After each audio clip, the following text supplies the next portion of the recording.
بسم الله الرحمن الرحيم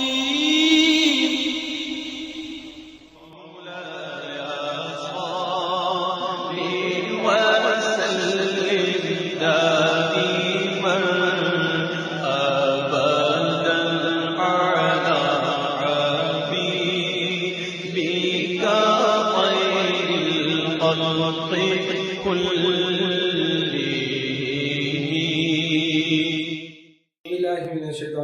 بسم اللہ الرحمن الرحیم. سامعین و ناظرین السلام علیکم ورحمۃ اللہ وبرکاتہ.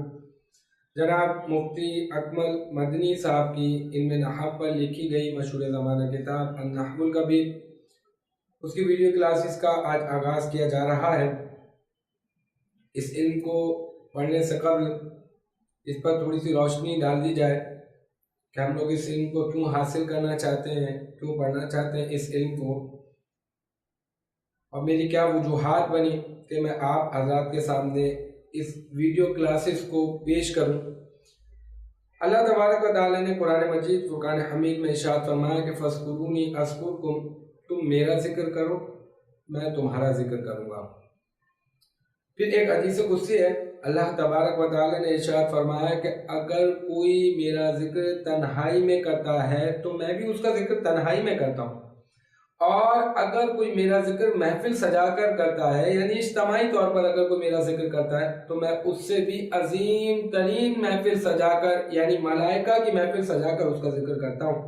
اور اگر کوئی میرے ایک بالشت قریب آتا ہے تو میں ایک ہاتھ اس کی جانب بڑھ جاتا ہوں، اور اگر کوئی میری بارگاہ میں چل کر آتا ہے تو میں دوڑ کر اسے اپنی آغوش رحمت میں تھام لیتا ہوں. اللہ تبارک و تعالیٰ نے قرآن مجید فرقان حمید میں مزید ارشاد فرمایا کہ دلوں کا اطمینان کس میں ہے؟ اللہ تبارک و تعالیٰ کے ذکر میں. ان تمام کی تمام باتوں سے ہمیں معلوم چلتا ہے کہ ہمیں اللہ تبارک و تعالیٰ کے ذکر کو، اللہ تبارک و تعالیٰ کی یاد کو اپنے دل میں اجاگر کرنے کی ضرورت ہے.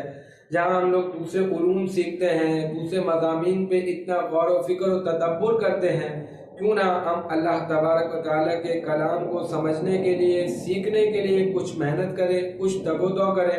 بس اسی سلسلے میں میرا ارادہ بنا کہ میں کچھ ویڈیو کلاسز آپ حضرات کے سامنے پیش کر سکوں تاکہ آپ کو قرآن مجید فرقان حمید کو سمجھنا، پڑھنا بہت آسان ہو جائے.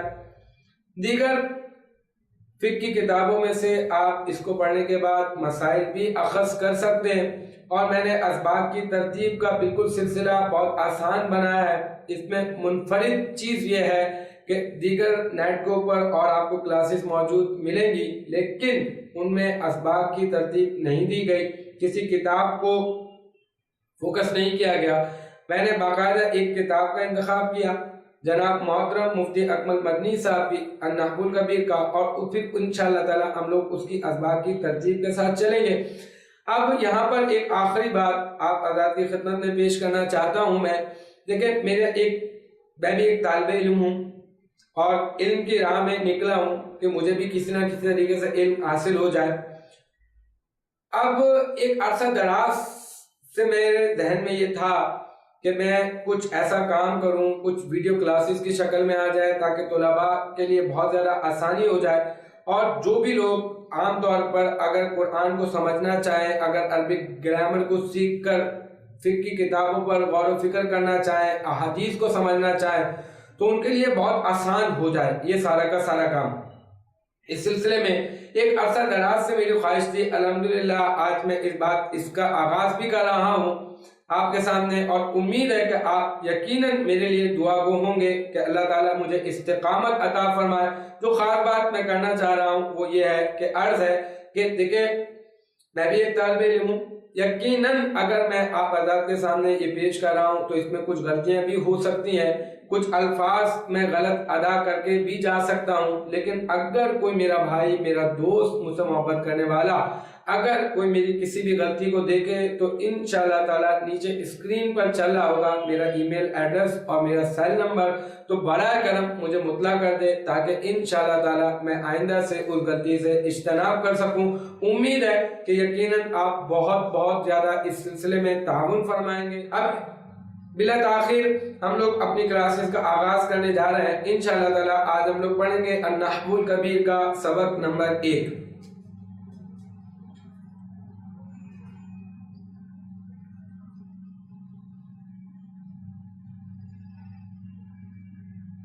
سبق نمبر 1 کو میں بہت آسان کر کے آپ کے سامنے پیش کرنا چاہتا ہوں کہ اس سبق نمبر 1 میں ہم لوگ کیا پڑھیں گے۔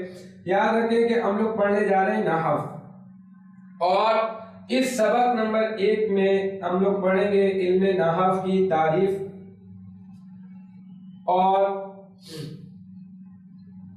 موضوع، غرض اور واضح کا بیان۔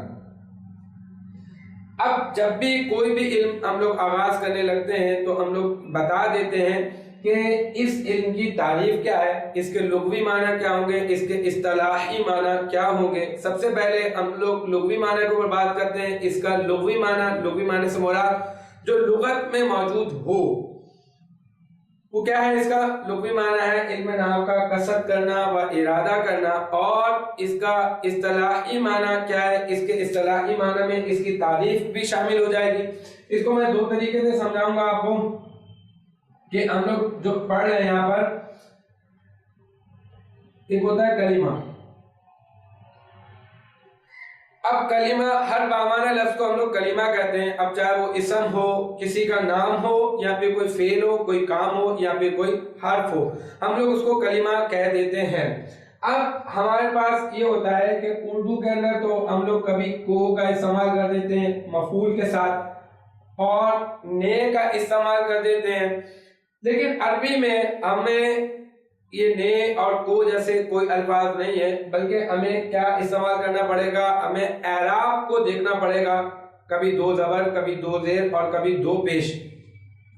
اب کس کس جگہ پر 2 زبر کا استعمال کیا جائے گا، کس جگہ پر 2 زیر کا استعمال کیا جائے گا، کس جگہ پر 2 پیش کا استعمال کیا جائے گا، اس کے بارے میں انشاءاللہ تعالی ہم لوگ پڑھیں گے۔ میں مثال دیتا ہوں، ایک کلمہ ہے زیدن۔ یہ زید ایک کلمہ ہے۔ اب کس حالت میں اور کن وجوہات کی وجہ سے یہ زیدن ہو جاتا ہے، یہ انشاءاللہ تعالی اس سبق میں ہم لوگ پڑھیں گے۔ اس علم میں انشاءاللہ تعالی ہم لوگ پڑھیں گے کن وجوہات کی بنا پر اس کے نیچے 2 زیر آ جاتے ہیں، یہ زیدن ہو جاتا ہے۔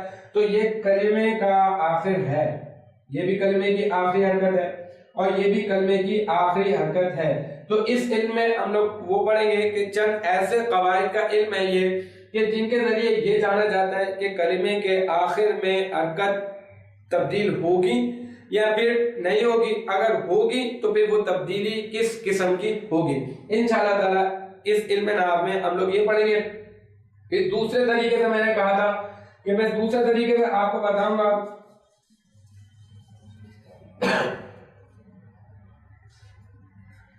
دیکھیں، پر، لایا، بکر،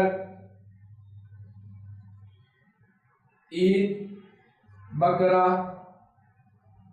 ہے۔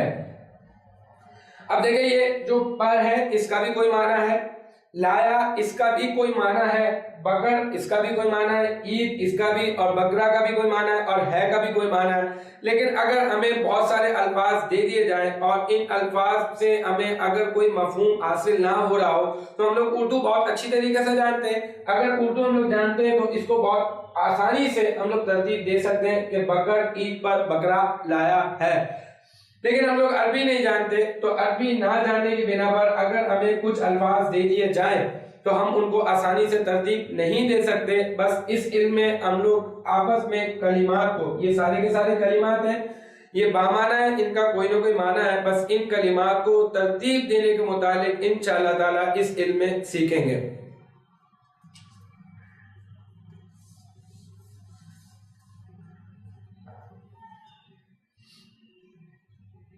کلمے کی تبدیلی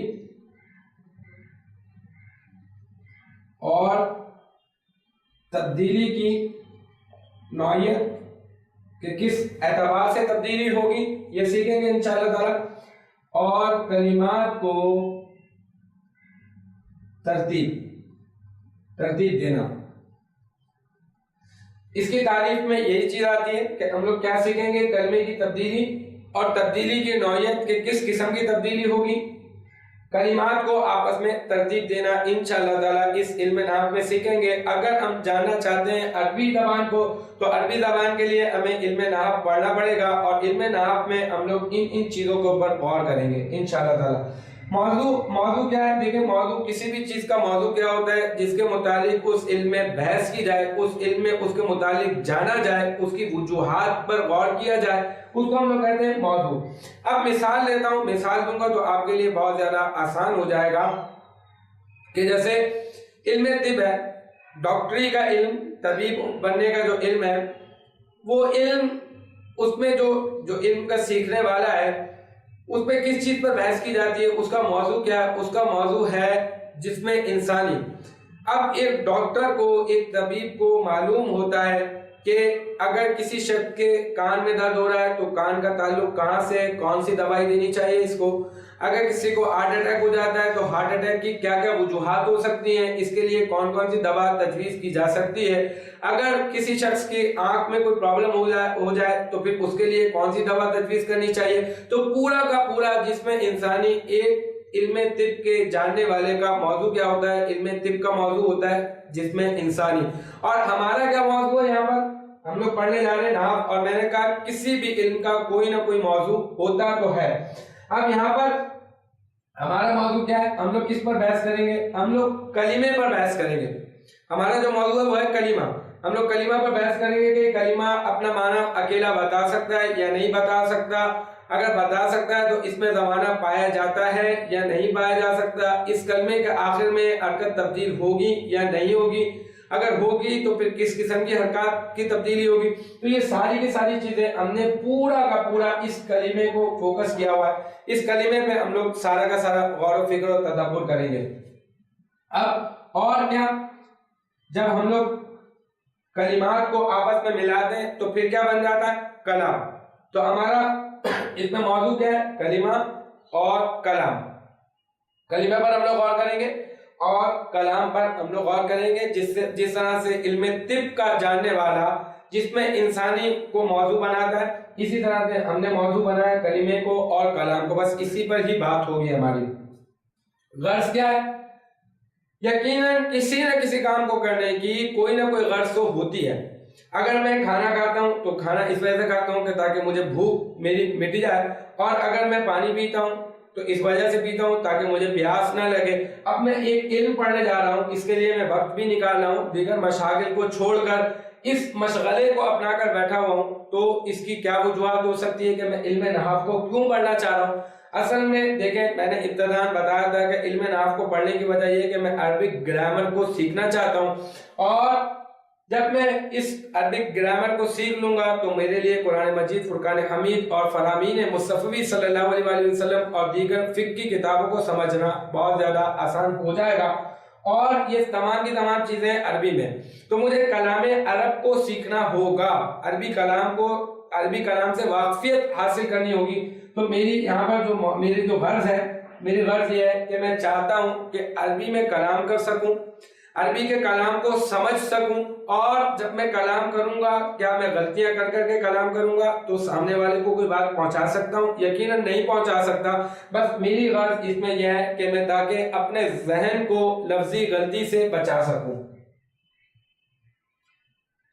ذہن کو لفظی غلطی سے بچانا، اس میں میرا موضوع ہے ذہن کو لفظی غلطی سے بچانا۔ اب واضح کے اوپر بات کرتے ہیں۔ دیکھیں، اس کے لیے میں بتا دوں کہ واضح پہلے کہتے ہیں کس کو ہے؟ اس علم کا آغاز کرنے والے، اس علم کی ابتدا کرنے والے، اس علم کو ایجاد کرنے والے کو ہم لوگ کہتے ہیں واضح۔ کوئی بھی علم جو بھی بناتا ہے اس کو ہم لوگ کہہ دیتے ہیں واضح، کریٹر کہتے ہیں اس کو۔ اب یہاں پر میں ایک بات یہ کرنا چاہتا ہوں کہ اگر ہم کسی جگہ پر دعوت میں جائیں، اور جب دعوت میں جا کر ہم کچھ کھا رہے ہوں بیٹھے ہوئے دسترخوان پر، تو آپس میں دوست بیٹھے ہوئے ہوتے ہیں اور کھانا بہت لذیذ لگتا ہے، تو ہم لوگ کھانے کی تعریف کرتے ہیں اور کہتے ہیں یار یہ کھانا تو بہت زبردست قسم کا بنا ہوا ہے، بہت ذائقہ ہے اس میں، بہت مزہ آ رہا ہے۔ تو پھر میزبان سے پوچھا جاتا ہے کہ بتائیں بھائی آپ نے یہ کھانا کہاں سے بنوایا، تو پتہ چلتا ہے وہ کسی بہت زبردست قسم کے مشہور ریسٹورنٹ کا نام لے لیتا ہے، کسی مشہور ہوٹل کا نام لے لیتا ہے یا پکوان سینٹر کا نام لے لیتا ہے۔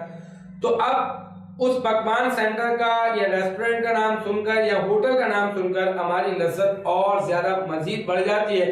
یہاں پر یہ بات کرنے کا مقصد میرا یہ تھا، یہ ایک عام سی مثال دینے کا مقصد یہ تھا کہ دیکھیں اس کے بعد میں حضرت علی رضی اللہ تعالیٰ عنہ، جیسے ہی ہم نے یہ سنا کہ علم نحو کو ایجاد کرنے والے، علم نحو کی ابتدا کرنے والے حضرت علی رضی اللہ تعالیٰ عنہ، تو ہماری لذت اور زیادہ بڑھ گئی، کیونکہ حضرت علی رضی اللہ تعالیٰ عنہ کوئی عام شخصیت نہیں بلکہ آقا کریم علیہ السلام نے حضرت علی رضی اللہ تعالیٰ عنہ کے متعلق فرمایا انا مدینۃ العلم و علی بابھا، کہ میں شہر ہوں علم کا اور علی جو ہے وہ اس کا دروازہ ہے۔ اور کئی علوم پر حضرت علی رضی اللہ تعالیٰ عنہ کو دسترس حاصل تھی، داماد رسول، اور کئی آپ کی آقا کریم علیہ السلام نے فضائل اور مراتب آپ کے بیان کیے، بہادری شجاعت آپ کی بہت زیادہ مشہور، اور علوم پر دسترس کی تو کوئی مثال آپ کے جیسی ملتی نہیں ہے تاریخ میں۔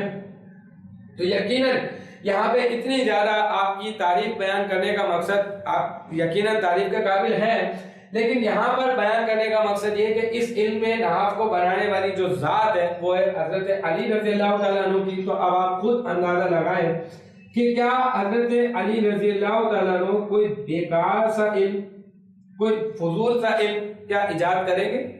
نہیں، بالکل بھی کوئی فضول، کوئی بیکار علم حضرت علی رضی اللہ تعالیٰ عنہ جیسی شخصیت ایجاد نہیں کر سکتی۔ لہذا اب ہمیں معلوم چل گیا کہ اس کے واضح حضرت علی رضی اللہ تعالیٰ عنہ، تو اس کی اہمیت بہت زیادہ ہوگی۔ اس کی اہمیت کا اندازہ انشاءاللہ تعالیٰ آپ کو آگے چل کے ہوتا رہے گا۔ الحمدللہ ہمارا آج کا سبق نمبر 1 مکمل ہو گیا۔ اب میں اس پر آخری مختصر خلاصہ کلام یہ کہ ہم نے پڑھا اس علم کے اندر علم نحو کے متعلق، اور علم نحو کی تعریف پڑھی اور علم نحو کا معنی پڑھا۔ لغوی معنی اس کا یہ ہے کہ معنی ارادہ کرنا و قصد کرنا، اور اصطلاحی معنی اس کا یہ ہے کہ یہ چند ایسے قواعد کا علم ہے کہ جن کے ذریعے جانا جاتا ہے کہ کلمے کے آخر میں تبدیلی واقع ہوگی یا نہیں ہوگی، اور اگر تبدیلی ہوگی تو پھر وہ تبدیلی کس قسم کی ہوگی، اور کلمات کو آپس میں ترتیب دینا انشاءاللہ تعالی ہم لوگ اس علم میں سیکھیں گے۔ اور اس علم کا موضوع میں نے آپ کو بتایا کہ اس علم کا موضوع ہم جس پر بحث کریں گے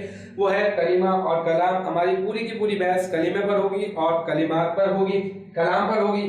اور غرض کیا ہے اس کی، ہم چاہتے ہیں کہ عربی میں کلام کر سکیں، عربی کلام کو سمجھ سکیں، اور اس سلسلے میں ہم اپنے ذہن کو لفظی غلطی سے بچانا چاہتے ہیں۔ تو ہماری غرض اس میں اپنے ذہن کو لفظی غلطی سے بچانا ہے۔ اور اس کے واضح کے بارے میں نے آپ کو بہت بتایا کہ اس کے واضح، اس کے ایجاد کرنے والے حضرت علی رضی اللہ تعالیٰ عنہ۔ الحمدللہ آج کا ہمارا پہلا سبق اپنے اختتام کو پہنچا۔ انشاءاللہ تعالیٰ نیکسٹ سبق کے ساتھ ملاقات ہوگی۔ وآخر دعوانا ان الحمدللہ۔